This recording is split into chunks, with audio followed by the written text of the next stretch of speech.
wax ka baro taariikhda Haaruut iyo Maaruut. Haaruut iyo Maaruut waxaa la yiraahdaa waxay ahaayeen laba malag oo Allah subhanahu wa ta'ala adduunkan uu soo dejiyay kadibna uu ku abuuray shahwada bini'aadanka. waxay la kulmeen gabar aad u qurux badan oo magaceeda la yiraahdo Zuhra, wayna ku fitnoobeen. markii ay damceen in ay ka zinaystaan ayay waxay shardi uga dhigtay in marka hore asnaamtaas ay caabudaan. waa ay ka diideen. marka waxay ku tiri wiil yar oo meesha maraya intay tustay wiilka dila. tiina waa ay ka diideen. markii dambe ayay waxay ku tiri haddii aad doonaysaan naftayda inaan idin siiyo khamrigan haddaba cabba. khamrigii ayay waxay is yiraahdeen waa midda ugu fudud oo ugu yar. khamrigii ayay cabbeen. khamrigii markii ay cabbeen ayay asnaamtiina caabudeen, gabadhiina ka zinaysteen. wiil yaroo meesha maraya oo arkay ayay intay ka baqeen inuu fadeexadeeyo ayay isagiina intay soo qabteen ayay dileen. gabadhii waxaa la yidhi Zuhra magaceeda la oran jiray waxay ka baratay cilmiga lagu koro samada. samada markii ay fuushay oo ay tagtay ayaa Allah subhanahu wa ta'ala gabadhii wuxuu u bedelay oo u nasakhay kookabkan la yiraahdo Az-Zuhra ama Venus. qisadaas waa qiso kutubta qaar ku qoran, waa qiso been ah oo baatil ah oo mala'awaal ah oo laga sameeyay labadaas malag. qisada saxda ah ayaa waxay tahay in xilligii Nabi Suleymaan alayhi salaam, Nabi Suleymaan waan ogeyn qisadiisa sidii aan ku soo sheegnay in Allah subhanahu wa ta'ala uu u sakhiray jinka, insiga, dabaysha inuu yaqaanay luqadaha xayawaanaadka oo dhan. Nabi Suleymaan alayhi salaam wuxuu lahaan jiray nin qoraa ah oo magaciisa la oran jiray Aasif ibn Barqiya. ninkaas wuxuu u qori jiray culuumta sharciga ah oo dhan.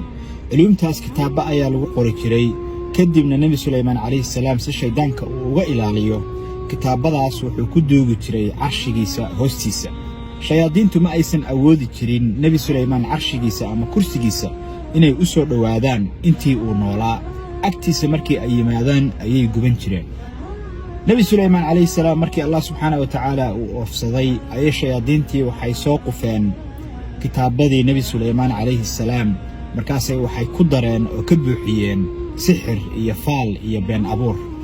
markaasay dadka intay u yeereen waxay ku yiraahdeen Nabi Suleymaan wax mucjizo ah oo uu lahaan jiray ma laha, nabina ma ahaan jirin, gaal buu ahaa, saaxir buuna ahaa, waana kan sixirkii uu isticmaali jiray oo uu ku kontrooli jiray shaydaanka iyo dabaysha iyo xayawaanaadka. sidii ayaa waxaa ku dhex baahday reer bani Israa'iil in Nabi Suleymaan alayhi salaam uusan ba ahayn nabi ee uu ahaa saaxir iyo gaal.